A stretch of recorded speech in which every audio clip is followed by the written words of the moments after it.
Hello, everybody. Thank you again for coming to Cognizance, the awareness show. Just a brief introduction to the show. Cognizance is about awareness. This is me and you listening to the stories of our guests. And as you can see today, we have a lot of guests. So let me introduce everybody for you. We have Angela and Andre, my sister and brother-in-law, and Angie is very pregnant. If you would like to show off the baby bump, feel free. Come on. Come on, lift yourself up. Come on, help her up, Andre, see? Got a little baby bump, yeah. My little niece Alana in there. So that's one couple. We have Sabra, who is actively speaking to people. Not dating yet, but she has definitely been in the zone. She is wonderful, and I wish I had my ladybug here so I could show off your awesome crochet skills. We also have Griselda, and then Matt, her husband, is hanging out on the side over there, making sure he's on baby duty a little bit. She is one of my friends from Chicago. She is awesome. Love them so much. I've known them for a really long time now that I think about it. The years just keep flying by. And then we have Kelsey and Ian, wonderful, wonderful people, beautiful friends, and Kelsey's also the host of the Quarantine Island. That's how I met her. I wouldn't shut up and chat one day, and we became friends, and I was on season 3, and here we are. And now she's on my show. So thank you everybody for coming again. It means a lot to me. To be on this show, especially during these times. I know it's very difficult, so thank you again for being here. We're gonna kind of go right into it. I know I have the question of tell me a little bit about yourself. So go ahead, tell me a little bit about yourselves. I know I kind of touched on it already, but tell me a little bit more. So whoever wants to go first, let's go with Angie and Andre. I'm your sister. Yeah. Every time I come on the show, I have to say that. Yeah. There's a lot to say. I mean, I'm 6'2". I love sports. I'm a school psychologist. I'm married to this guy. Well, that's who happens to be 6'5". Yeah, who happens to be 6'5". Works Hoping in the same district. So, no, we're just fun people who enjoy just being together, having fun, laughing. That's definitely our family in general. Yeah. What about you, Sabra? Tell us a little bit about yourself. So since we're mentioning heights. Yes, we are. Hi. Yeah, that's standard now. You have to. I'm 6 feet tall, and I am a single mom, and I am a barber and an educator, cosmetologist, crocheter, just jack of all trades, master of none. Master of plenty. Anyways, keep going. And I like to party. I don't know. Wonderful. You do. That's very true. Quite social. Yeah, there you go. What about you, Griselda? What can I say? I'm 5'7". I think he's 5'9". Honestly, I don't know. We've been together. We have to get the measuring tape out later. We've been together 16 years. We've been married for 7. I work for American Eagle, police service clerk. He's a bartender. And that's it. Yeah, that's something. Exactly. I've been to those bars before. They're amazing. They're awesome. And Kelsey and Ian, tell us about yourselves a little bit. I am 29. I'm 5'7" on a great day. Ian, you're 6'3". 6'3", yeah. We will have been together 8 years in 2 weeks, and we got married last year. So we just celebrated our 1-year anniversary, which is very exciting. And we live in Santa Monica.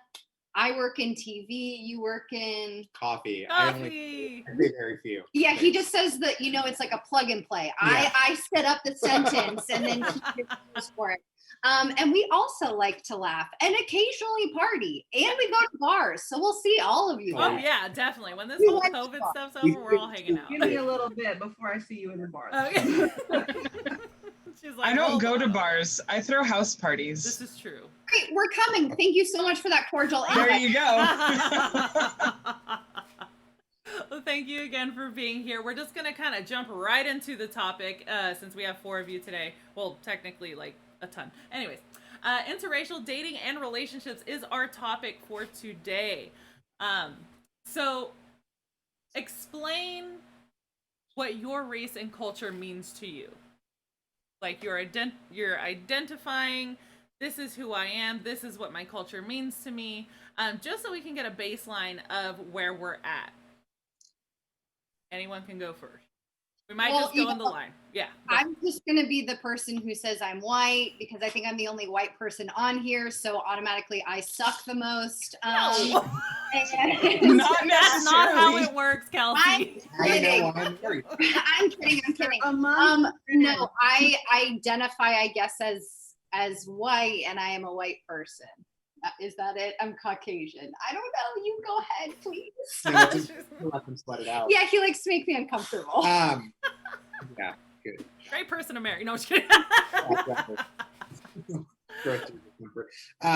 Okay, so this is actually an interesting question for me because it is something that I struggled with isn't the right word for it. It's just something that has been not easy for me to really understand and come to terms with. So I'm interracial. My mom is Black. My dad is white Jewish man.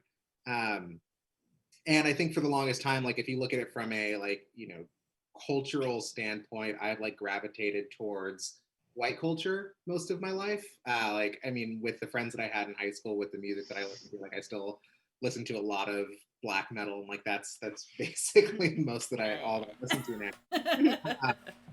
But so it's been a weird thing for me because I think, especially in the society, like the culture of Blackness is, how do I phrase this? I feel like there's a lot of weight that's put on what you do versus who you are. And it's something that I struggled with identifying with because the people who, were loud and proud about identifying as Black are people that had interests and hobbies and, they were just much different people from me.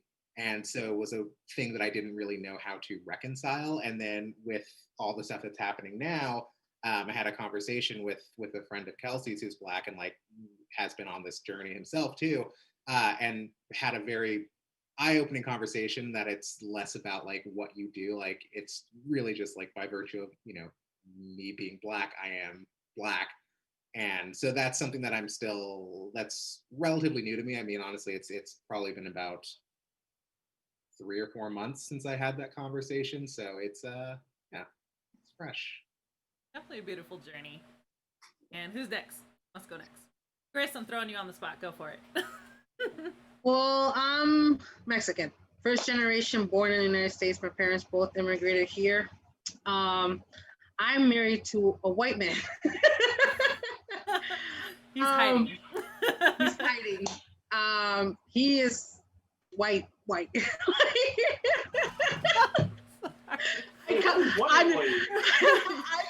white and then there's white, apparently. Yes. He's like really, he's Polish, English, Ukrainian, Scottish. Oh, wow. So I call him white. Yeah, that makes sense then. Scandinavian white. He's clear white. That's awesome. Yeah, that's he's awesome. darker than me though. Skin-wise, he's darker than I am. More white than me. Well, at least we know he can tan. I've always been very in my culture. Since I am a first generation American, parents very strict. I wasn't allowed to date, so I dated a lot behind their backs. We know how that I is. didn't. Okay, Angie, we'll get to you in a minute. We very, very strict parents. And now that I have a daughter, I feel like I push a lot of that on her, like the culture. I buy her clothing and everything, and I try to put his also Scottish, Yeah. and all that. but it's kind of hard because he doesn't really celebrate anything. Yeah, so I it's hard celebrate to bring Mexican that in. Independence Day. I celebrate Right, any yeah. excuse to throw a party. You know how we are. Yeah. It's not.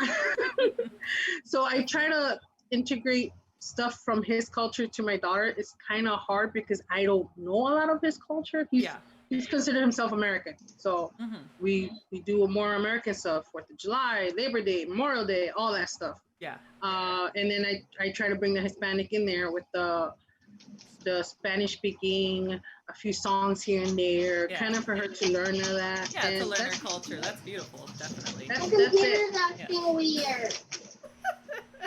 Now to put Sabra on the spot. Hold on. Skip me for now. I got a question from a 6-year-old. Got it. Angie and Andre, go for it.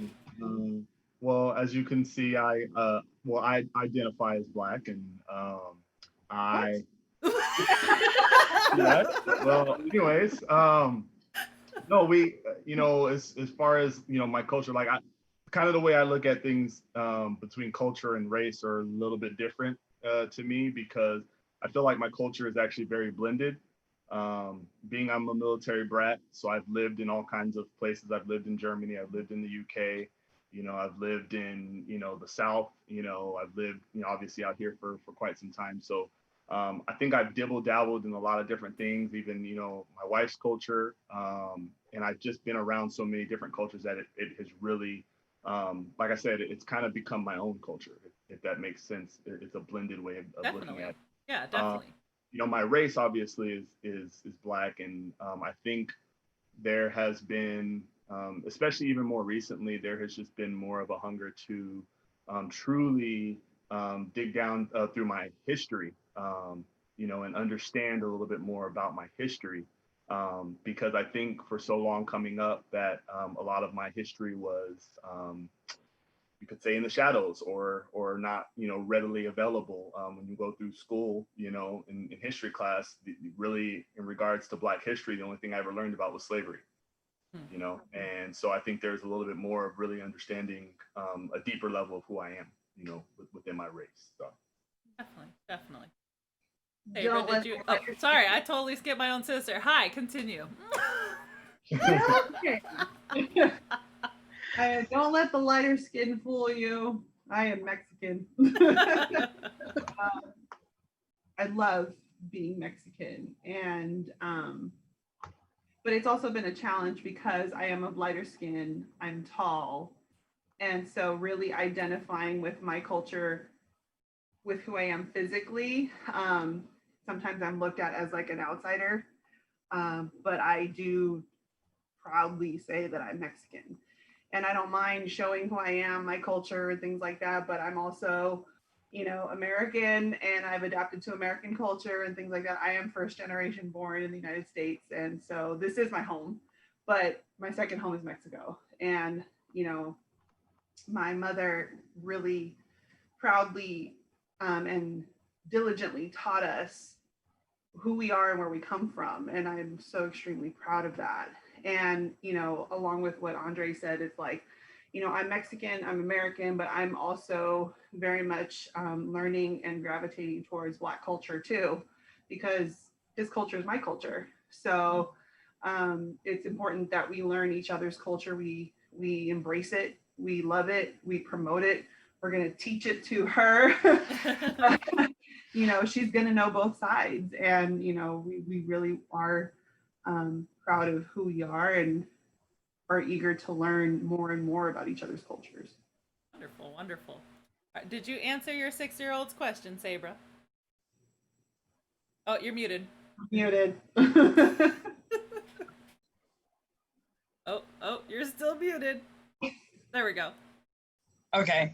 I did not answer his question because he didn't ask a question. He was just like, fix this! I can't. But, love it.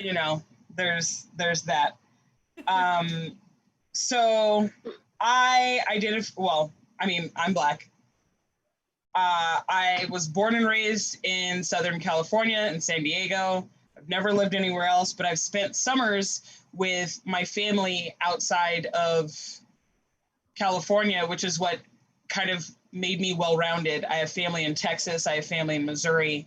So it took me a while to be okay with who I was or who I am versus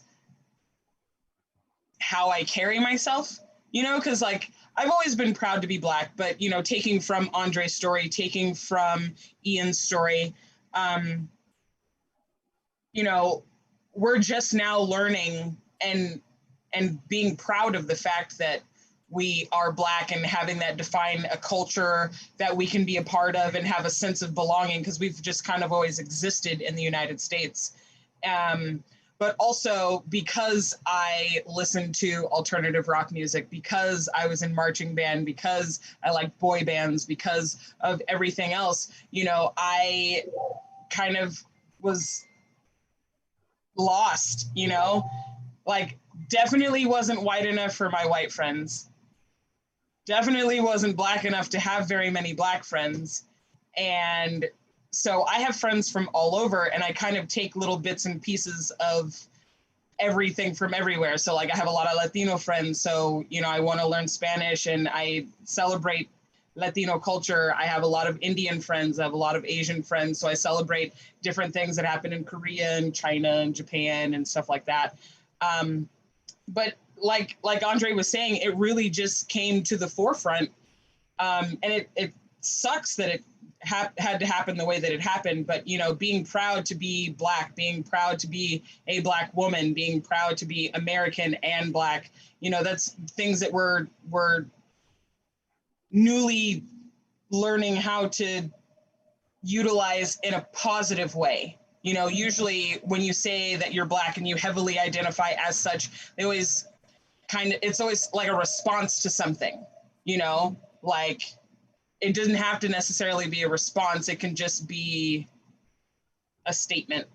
Yeah. And not be negative, it can be a positive thing. So I feel like I'm just now learning to really say that and live it.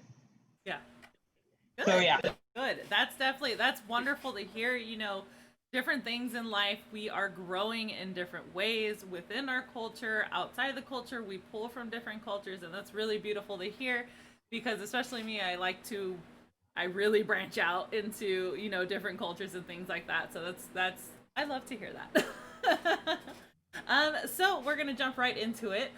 Have you ever felt difficulty in your environment dating people outside your race or culture? This could be, within a family environment. This could just be in a societal environment, school, anything. We got a couple yeses. All right. Angie, do you want to throw in your answer first?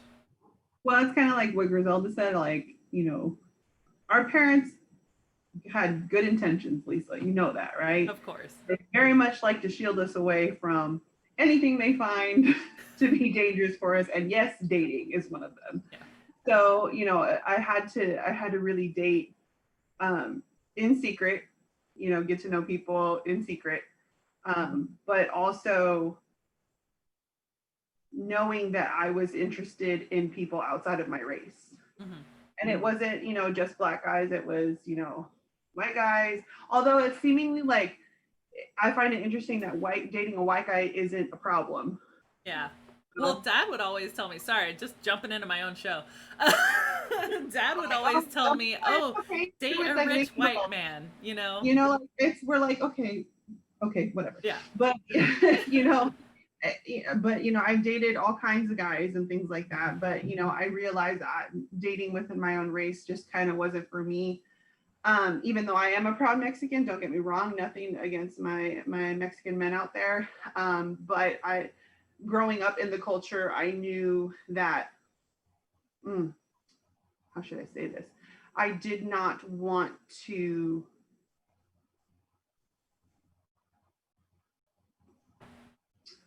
I just didn't want to marry a Mexican man. Within your own culture.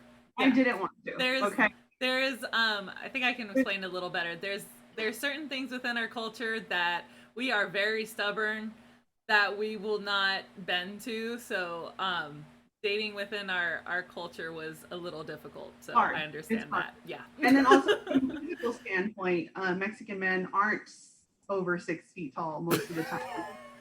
And you know, it's really difficult. So I had to branch out, okay? And then, you know, so again, you know, and you would hear the things that your family members say about so and so dating someone and dating someone, and you absorb all that. So it really makes it challenging to feel comfortable to bring someone outside your race to the family.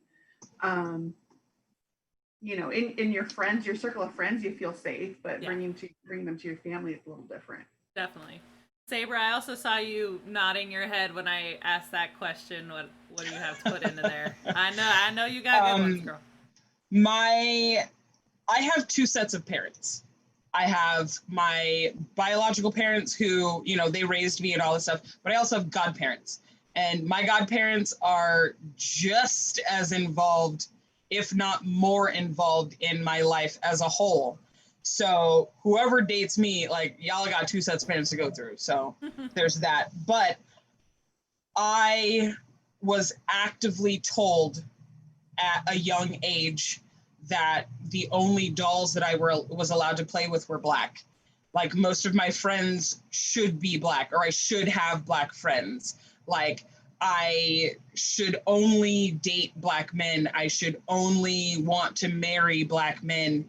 And like, it's kind of funny because looking back on it, all of my brothers and all of my brothers from my godparents, they all had children with white women.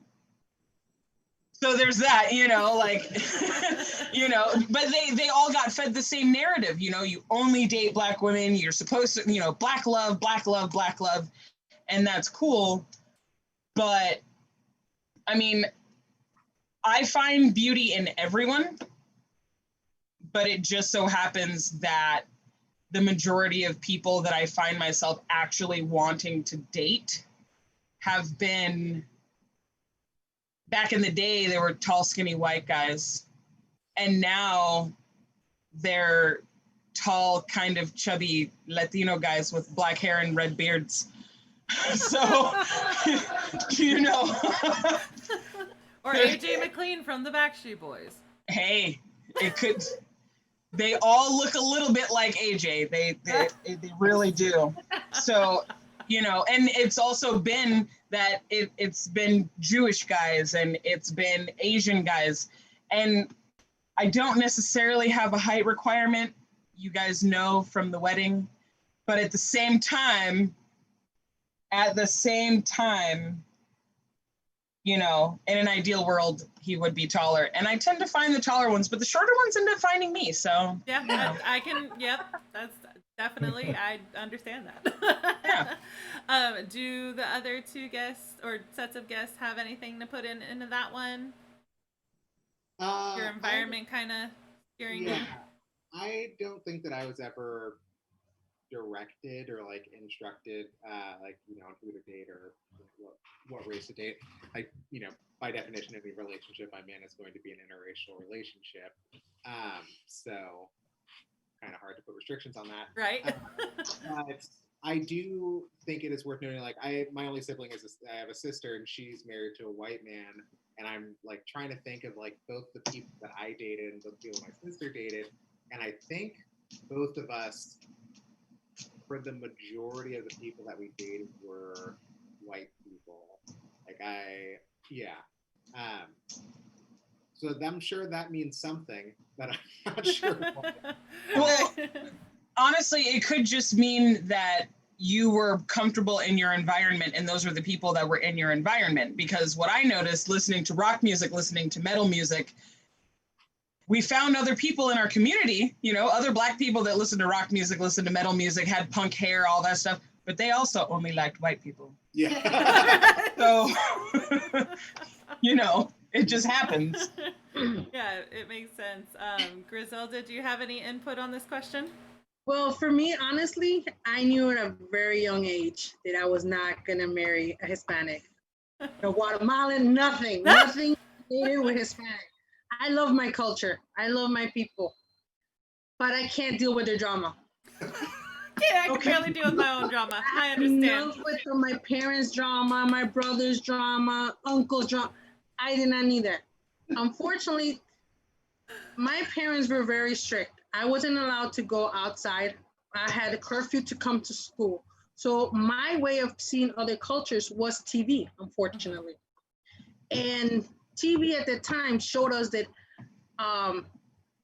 white people, sounds really bad, they were really not too involved as like a lot of family, or they'll let your kids do their own thing. Mm-hmm. And that's what I wanted. That was what I was, how do I say, pushed into basically, or I pushed myself into. I like the idea of not having to deal with other people's drama. I had enough drama with my own family. I didn't want to go into the Hispanic drama. I dated, like Kenji, I dated behind my parents' back a lot. And because of that and the height, I don't wear high heels anymore because I learned at a young age, at 5'7", you cannot find tall Hispanic guys. They were always short. So if I wear high heels, that means like a certain height wouldn't even take me out to dance. So that was another reason. I did date, I wouldn't say date, I met people, Black people too. And I noticed with them, they had the same problem with Hispanics. They're very family oriented, they want to Oh no. know what people saying and blah, blah, blah, saying this one and blah, blah. I did not want that. Yeah. Not want that. Really, and with white people, I noticed that didn't really happen that much. So that's why they didn't white people. It's interesting. Sorry, I'm laughing at Sabra's back bend there. It's really interesting how, you brought up media, because you said that your parents didn't really let you go out, and a lot of the information you got from media, and media can be very deceiving at times, as in general. It's like everyone's very different. Everybody, within a culture and a race, each person is completely different in the way they have their family makeup. So it's interesting how much media can affect our view in things and kind of lead us into a different direction. And that's definitely one of the ways that environment can skew our ideas. Obviously, most are married here. Sabra's actively talking to people. So, we're happy with where we're going with our decisions, and that's good. Let's see. Let's jump into another question here. This one's interesting, and I don't think a lot of awareness is on this question. During your past or current dating years, did you run into potential suitors of another race or culture who either ridiculed, belittled, or was infatuated with your race or culture? Did people date you for your culture? Did people not date you for your culture? This is something that I really wanted to bring some awareness to, because definitely experienced that myself. So who would like to jump in on this one first? I'll go ahead and start on that. For me, I've had a little bit of both, from the perspective of women who wanted to date me because I was Black, was because of certain stereotypes, was because of certain things that, like, maybe there was an intrigue or a curiosity there, that maybe they felt that I was someone who could show them that. Because one thing that being brought up and how my mom kind of raised me was, I don't want to say, so to me this is not necessarily exactly representative of Black people in general, but the associations, like we said, in media are made a lot of Black people being thugs, being gangsters, being this, being that. So my mom was very aware of making sure that I didn't even give the impression that I was even close to that. As you guys can see, I don't have any tattoos. There's just a certain way that I carried myself, a certain way that I spoke. But I also think too that there is that level of code switching that happens. So when I would date people, they would kind of see, oh, this is the Black guy, and I've never dated a Black guy before, so this might be interesting. And sometimes I always kind of I would be a little offended by it, because at the same time, it's like, are you dating me for me, or are you dating me just because I'm some adventure that you're trying to go on? On the other hand, I have had people who have, like, for example, I was, talking to someone and we were talking on the phone for quite some time. And this is actually before we had all the dating sites and things like that. And Old school. yeah, old school way where you just did it over the phone. And so when I actually went to meet her, she was surprised. She was Mexican, but she did not know that I was Black. I guess maybe we just never had, it just never came up. Yeah. And so she kind of was taken aback when she met me. And let's just say that the interaction between us didn't last very long. It was just kind of like, oh, hi. Oh, I'm Andre. You're okay. Have a nice day. Yeah. So, and it was kind of one of those things that, again, you can look at it and take that as a negative. I took it as a positive, because it just saved me a lot of time. That's true. Let me know it was someone that I shouldn't have been with in the first place. Yep. So there you go. It gave you a fast track to that. So exactly, you experience it on both sides. Absolutely. Anybody else been belittled or dated for their race? I definitely get that a lot, being that I do actively partake in online dating. One of the messages that I frequent, or that I get all the time, is, I've never been with a Black girl before. And I go, okay. Or they go, have you ever been with a blah? Have you ever been with a white guy? Have you been with a German guy? Have you ever been with a Mexican and Egyptian guy? I don't know. What? Okay. So I get that a lot. I have definitely gotten the, why don't you date Black guys? And I'm like, you don't know me well enough to determine that I don't. And then I have definitely basically every aspect of it, I've gotten it all. I've had instances where, because I mentioned that I listen to K-pop, they go, but you're not Korean. Yeah. I've gotten where I've dated, like, there was this one guy that I dated, and when everything started happening with All Lives Matter and all of this, he was like, I had no idea that you were like this, and I just don't understand how you could, be like this, and, blah, blah, blah, all lives matter. And I'm like, It's like, you are a person that actively markets yourself as a person who dates Black women, and this is how you talk to me? And he's like, well, you didn't seem to mind it when we're not gonna go there, and we're not gonna do that. So what I tend to do is actively avoid those people that bring up race at all. Like, I avoid it because I want you to like me for who I am.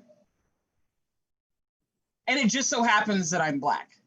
Now, the only time that I ever really bring up race as a determining factor is if I go, are your parents or is your family going to be upset, or are they going to have something to say about you dating a Black woman?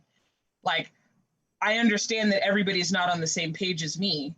And even though you're super open-minded, your family might not be open-minded. And so I want to make sure that if I show up to the cookout, or if I show up to the gathering, that the whole music is not going to stop and everyone's just going to be staring at me and, not wanting to talk to me or anything like that. So, I mean, that's been my experience. I can't speak for everybody else, but that's been mine. And that's my current experience right now as well, coming from everybody. Yeah. So, yeah. Yeah, definitely been there myself. Anybody else deal with any kind of, dating for your race, dating or not dating you for your race? I know, especially with the married people, it's like, I don't remember. Oh, I've also definitely gotten that guy that goes, you're a cool person, but I don't date Black girls. Sorry, that's just how I was raised. Or they go, you're cool and we can be friends, but I've never found dark-skinned Black women to be attractive. I've gotten that too. Hell? Or the best one, which is like, you're pretty cool for a Black guy. Yeah, I've gotten the you're cool for a Black guy, or the people that actively talk about how they don't like insert certain derogatory statement and go, but you're not like them, you're cool. Yeah. Like, you're different than the rest of them. Yeah. We like you, but also I don't date Black women or dark-skinned Black women. Like, I'm just not attracted to Black people. But you're cool. That is horrible. Me personally, just throwing myself back into my show. I've definitely been there where it's like, your family this, your family that. Oh, no. What? I'm gonna bring this up. It's not totally in terms of dating, but it's similar to that experience. I had a friend whose mother hated Mexicans, but she was my best friend. Not the mother, the daughter. And I remember every time I would go to their house, she'd be like, complaining about this and that, Mexicans this, Mexicans that, illegals. And then she's like, but your family is different.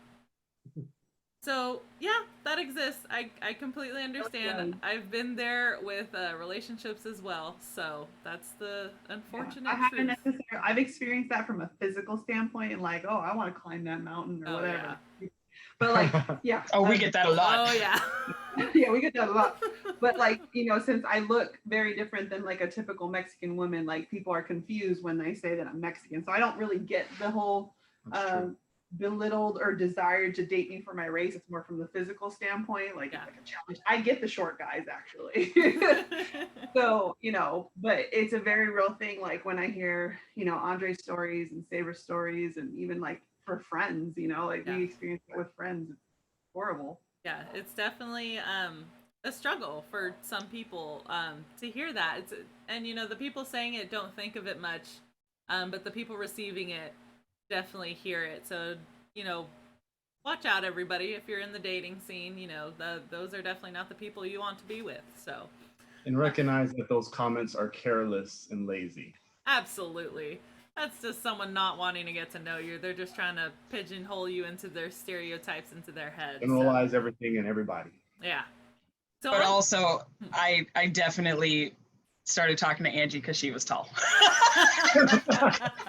Well, that's a whole other episode. But it's totally different. We'll totally different. But at the same time, just because she was tall, it just that was your moment of clarity. You were able to see over everybody to see the Backstreet Boys. So we'll have another episode on just that experience. We totally should. We should.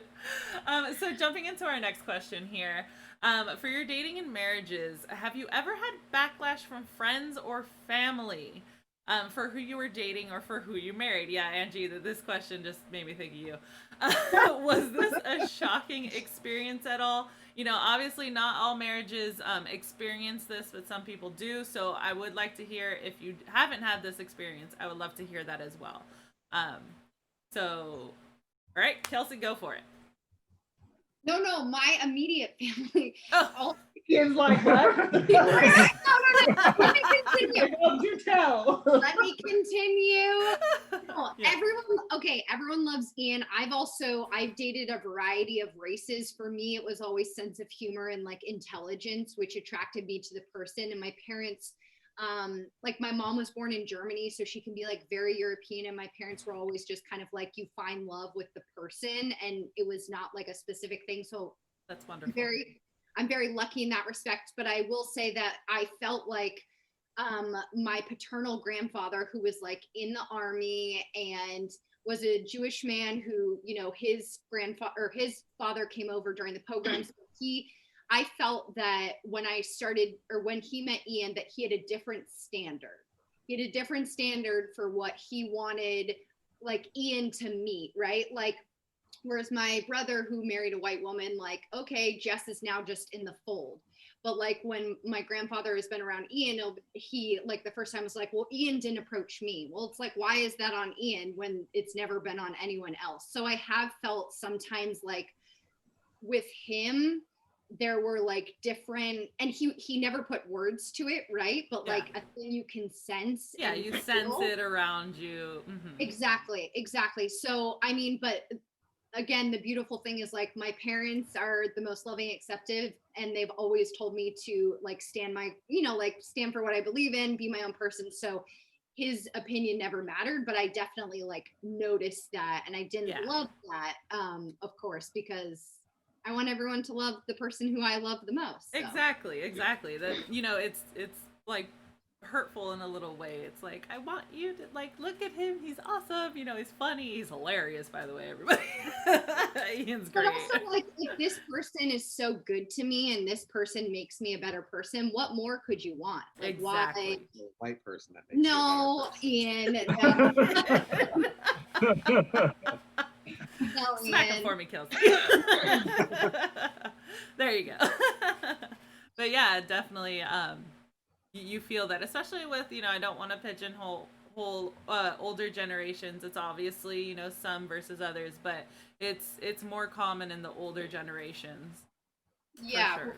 Yeah, whereas like my European, like my mom's grandparents, like again, like you love who you love, couldn't care less. Like that was always really That's great. beautiful. That's definitely beautiful to hear.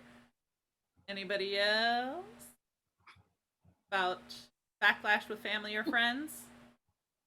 I thought it was going to be worse. So I grew up in a Oh. predominantly white community in New York, like 95% white. And when I was moving to Chicago, I definitely got, oh, you're moving to Chicago? There's a lot of Black people there from my family. Hmm. And, my mom wasn't all that accepting of Griselda. Maybe the first few years we were dating. She definitely loves her now. My sister loves her now. But in the beginning there, I grew up in a very racist white community, right outside of New York City. Okay. Yeah. So that definitely makes sense. And Angie, what about you? I mean, I thought it was going to be worse because you've heard things from immediate and extended family members cursing at the TV because of whatever reason for a person of color for whatever reason and things like that. And you're just like, oh my gosh, I'm dating a Black guy. And and so it's like, I thought it was going to be worse, and I would always like try to warn Andre, like, okay, you might meet so-and-so who feels a little weird about, you might meet so-and-so who's totally not great, or things like that. But it was I think Andre had a lot to do with that in terms of making that transition a little bit easier and less anxiety provoking for me, because he just has that bubbly personality, and like it's true, if you don't like Andre, something's wrong with you. Definitely true. Know what I mean? So like he's just a likable person, so it's definitely like I see that he won people over. And but you just don't know what kind of backlash you're gonna get until you actually experience it. You can only imagine, but like things that I absorbed until Andre met my family, I thought it was gonna be this like explosion of Angela, what are you doing, or like an intervention or whatever, trying to take me away from him or something. So what's wonderful, Andre, from my standpoint, from when you were wooing the rest of the family over, we were in the deep depths of Mexico, literally like in the jungle basically, and you won everyone over because it being a great person and being wonderful and being cheerful and showing that you love your spouse or your spouse to be definitely shows everybody like, okay, yeah, like the perfect, that's always what matters most. And the people who see outside of that, just throw them away. Life is too short.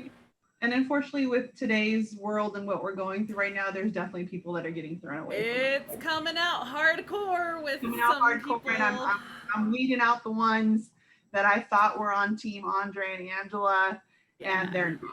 Nope. So. Yep, exactly. Well, that's the hardest thing, I think, sometimes is just the let's be real. I think in this world, and let's call it like I'm going to call a spade. I think we obviously live in a racist world, but I don't think when we use the word racist think a lot of times it becomes something that people get very defensive over, because I think what they're thinking is that you're just naturally saying you like hate this other race. And I don't think that sometimes that it's you hate that race. Is sometimes you may say things that are harmful, that you may not realize are harmful, and you make your judgments and things like that based on race, which is to me what I would identify as racist. I've even had racist moments myself. You know what I mean? So the thing about it is, it's one of those things of really getting back to like intelligence and getting back to seeing the core of people, because I think, again, we've been programmed. Like, and if you think about how we've been raised, you know, sometimes we might have had proper programming being raised, but sometimes we weren't, because we had the TVs, we had all these things, you know, and I even think about this, you know, current generation of kids who has so much media, and why I feel like there are so many different, I think the extremes have gotten larger because of that. And I think that sometimes it's a lot easier. I was kind of telling my wife the other day that, you know, I find it ironic that a lot of people, you know, we're into our cell phones and we're texting, and it's so much easier to have a short, you know, statement comment to sum up everything, rather than to actually get down to the complexities of who we are as human beings, you know, who we are within our cultures, and all those things that I think so many people kind of lose sight of, because we have this current worldly culture of just like instant, like, okay, this, I'm going to make an instant judgment and then that's it. You know what I mean? And I think that's the biggest thing I always kind of was telling her in regards to the family. It was funny because there was like, I think she was more afraid of me meeting the family than I was afraid of meeting the family. And usually it's the other way around. But like, I totally was like, I'm ready to meet the family. It is what it is. And like I did tell her, I said, if they don't like me, then that's on them. Like, I don't have a problem with them. And I'm gonna try to, you know, blend in and be around people as much as I possibly can. I'm still gonna be myself. You know what I mean? But I think the things that are like universal in life are, you know, respect. You know, if you have respect for people, you know, no matter what race you are, it's like you'll win them over. Even with, you know, like my family, they loved her right off the bat. You know what I mean? And I was always telling her, I scared her, because I was like, well, if there's two women in my life you got to win over, and that's grandma and mom. If you win those two over, everybody else is gonna follow suit. And sure enough, it was the truth, because my grandmother, like right off the bat, like just, you know, I know she was probably more terrified. Yeah. But, you know, my grandmother. I remember those conversations. It's funny because my grandmother has always been in, you know, within our family, and all the relationships that she had. I have, you know, she has 4 daughters, so I have 4 aunts. Every man that they brought into the house, if she said she didn't like him, that man is not around today. Which is very, like, they're alive. They're just somewhere. Grandma doesn't try to push them away. She just, there's just something that she can see that we can't see. So again, shouts out to that older generation sometimes, that, you know, there's just certain, you know, characteristics and things that she can see right off the bat that would say, oh yeah, I like him, or I like her, or no, not good for you. I think my family was just more relieved that I wasn't like lesbian. Jesus, Angie. And that brings a whole other thing into culture. Believe it or not, we actually had the same experience. Because for a long time, I think there was people in my family who thought I was gay, because number one, I didn't really bring girls around ever. Like, for me, it was like meeting my family, that's a privilege. Like, I'm not gonna just bring someone around that's dating, because I don't want to complicate things and they like you, and then I end up finding out like you're not best for me. And that's, you know, bringing that up real quick, that brings the unfortunate, like, pigeonhole that if we don't bring someone around the fammy, they assume what's going on, or just what's wrong with it at all. You know, like there's so much that we need to learn in society, that, you know, we're bringing out the, you know, let people love who they love. Like, it's so important, you know, and if they don't bring them around, it's okay. It's fine, especially at the start. Like, you don't need to know everybody who's everybody's dating, you know, and it's that unfortunate mindset in certain people, because I don't want to blame any cultures, but certain people, that they need to get out of that. Need to get out of that. Let people love who they love, and let them bring around whoever they want. I think it starts with the societal push for marriage, anyways. You know that it's in our laws. Like, it's in our laws. This is what a complete life is being married and whatnot. Yeah. And then, you know how challenging marriage can be. It's like you don't just marry somebody just for the sake of marriage. So yeah, and that's, you know, it's a big difference now. So, anyways, jumping back onto our main topic, have you, you know, in your relationships, in your marriages, have you ever encountered any cultural barriers with one another within your relationships? Because you know, some relationships has very different cultures, and so sometimes bringing those together can cause a little backlash with one another. So is there any like communicating that you had to do with your cultures to bring them together at all? Nobody. Angie, you're nodding your head. I'm not. You're like me. You don't shut up. Keep going. I'm not to go over though. Like, you know, please. Yeah. Okay, we'll jump on that one. We still do. A lot has to do because my parents are very, I don't know how to say it, Mexican, where their little beliefs, don't do this. The 10 million superstitions that I call. Yes. My name is Magdalena, and I call them all Magdalena-isms. It's like, oh, you can't go over there because the bird crossed in front of the leaf, and when that happens, it's bad luck. And there's like 5,000 things when it comes to that. And an unbaptized child to the water because their soul is going to go into the water. Yeah, there's a lot. It's a lot. Honestly, we've gotten into arguments over it. And I tell them, you know what, just let it go. Just let it go. Just ignore it. Just let it go. I was talking to Lisa about one of them like 2 weeks ago or 3 weeks ago, something like that. Yeah. So our daughter was born very early, at 23 weeks and 1 day. And I guess one of the Magdalena-isms is you can't take a picture. Don't take a picture until she's okay. Yeah. And they believe that they take the picture takes strength away from the baby when they're like in that problem. Yeah, I was able to tolerate that for a few days, and then I kind of just put my foot down, and now 90% of the pictures I take are of my daughter. Yeah. It doesn't change ever. And it's a lot of those, and sometimes it's the same thing with if you're sick. Oh, drink this. Tell them to take this and this and that. And I'm like, yeah, Vapuru. Put some vapor up on that. Yeah, sana colita de rana. Our biggest fight, honestly, I don't know if, I hope you don't have that fight with Andre, Angie. Our biggest fight right now is because of our daughter. We're having a lot of issues.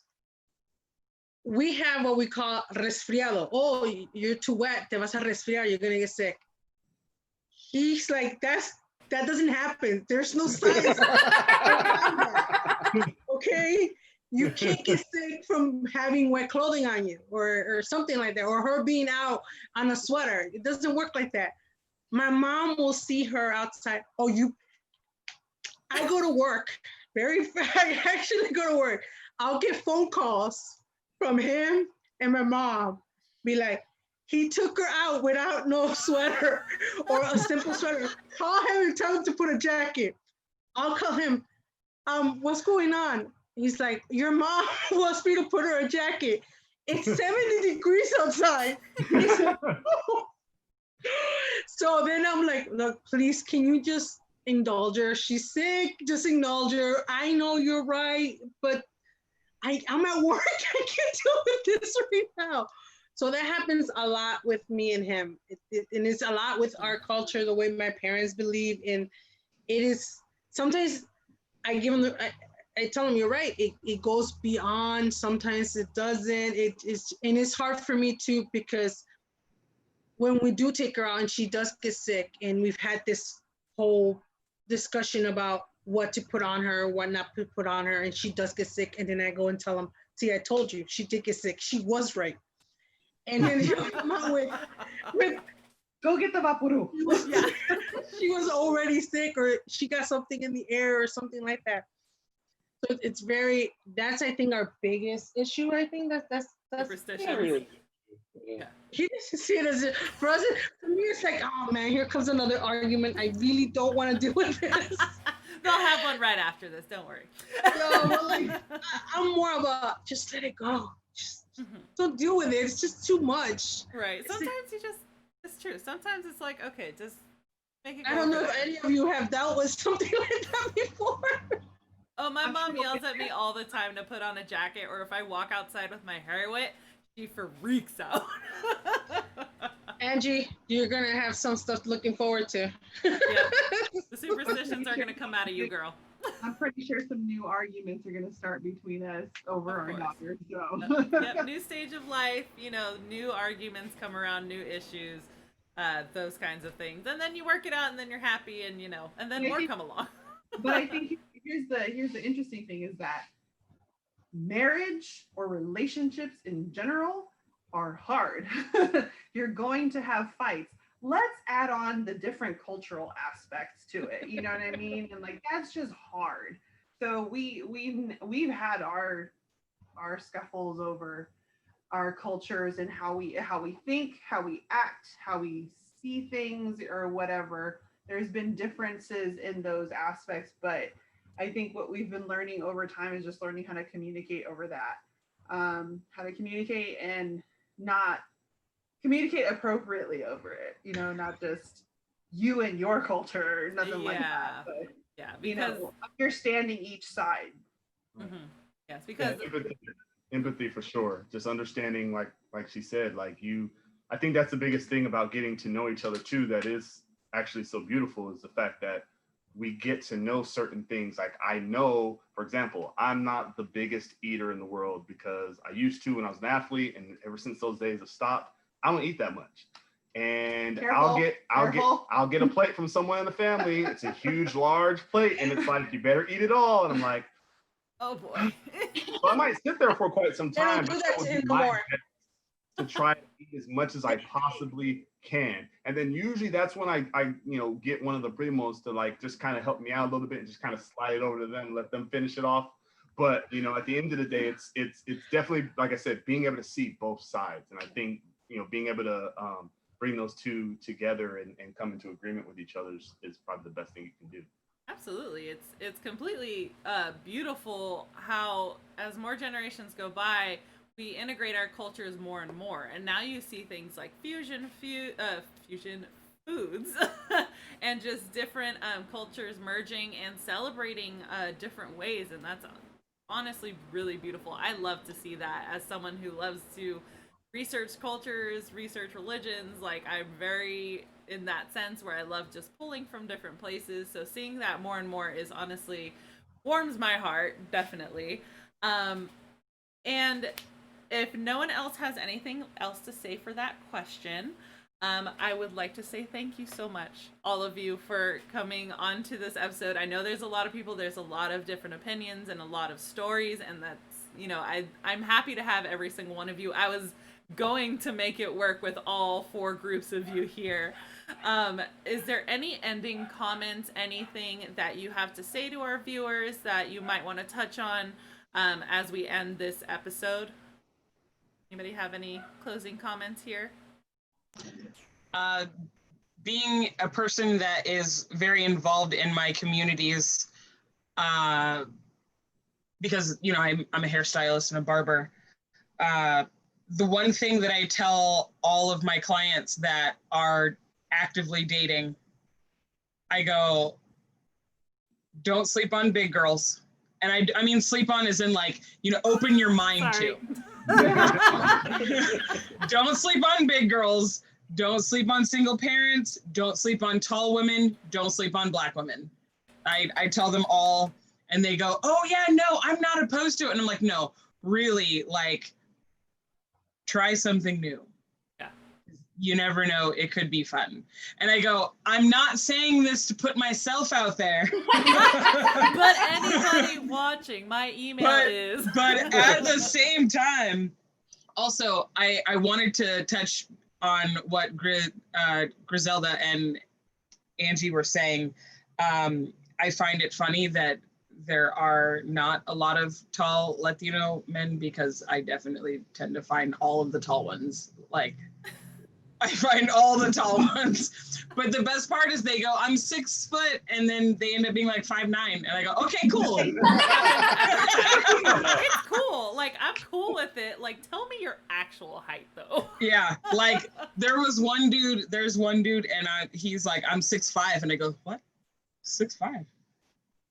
Huh? Yeah. No, I go 6'5", let me see. And his ceiling fan is like right here. I'm like, okay, we're cool. Like, Yeah, we need proof on this one. But yeah, don't sleep on Black women, because we're kind of amazing. Yeah, definitely fight your subconscious, everybody. Any other closing statements from anybody else? Anything else you want to touch on before we wrap this up? Just quickly, I would just say, really in terms of relationships and in terms of love and finding love, it obviously requires a level of courage, and especially if you are, which I don't think in this day and age it's against the norm. Interracial relationships are just all over the place now, so I don't think that's quite so taboo anymore. But the thing about it is, you still do have to have a level of courage and understanding of the person, and remember, like, a lot of people forget that when you are dating a person, their culture, their race is a part of them. So you have to be open to seeing things, open to experiencing things that are new, but have courage, and you might find someone great like I did. Oh, so sappy and cheesy and cute. I love it. He's winning the points. Right? From the outsiders looking in, also, like, just a piece of, just a kind request is to not, or try your best to not judge the interracial relationship that you see out on the street, because you don't know what that couple's gone through. You don't know what that couple has overcome to try to be together. I've definitely found some struggles in, walking down the street with Andre, and I get some looks and things like that. And it's hurtful. It's very hurtful, but, you try to just put a smile on your face and keep, moving on. And so, just being open-minded to just relationships in general, whoever they may be, or however they may be, paired up, just let them be and be happy for them. And we hope the same for everyone else. We want everybody to be happy too. So just being mindful of, you don't know them, and let them be. Definitely. Absolutely. Any other closing comments? No. Thank you. Oh. You're welcome. I was just saying, if you had any more, little tidbits to say that I might have not touched on during the episode. Thank you again, everybody. Make sure to go check out Quarantine Island, because Kelsey is awesome host, and I love that show. They call me a super fan for a reason. We love Lisa. Lisa's our favorite. I will believe it, damn it. You cursed. It wasn't even me. You cursed. Oh, dang it. I broke my own rule. Oh, well, it's my show, dang it. Well, much love to all of you. Everyone, thank you for watching. For everyone that's here for community night, we will be doing that soon. I'm just going to wrap it up and say my thank yous to them in private, and then I will start my stream up again for community night. Today is Dead by Daylight, so that will be a lot of fun. Thank you, everybody, for watching.